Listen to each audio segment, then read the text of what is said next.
আজ থেকে ক্যালেন্ডারে নতুন সংখ্যা বসে গেছে।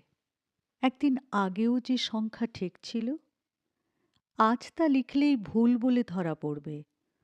সময় বদলালে সত্যও বদলে যায়।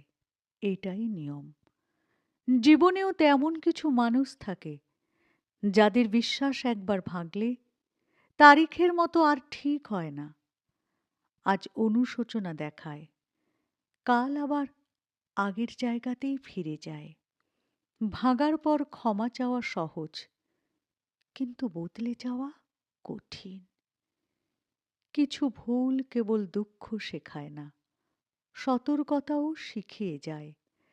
তাই সময় যেমন পেছনে ফেরে না, তেমনি ভাঙা বিশ্বাসও আর আগের জায়গায় বসে না।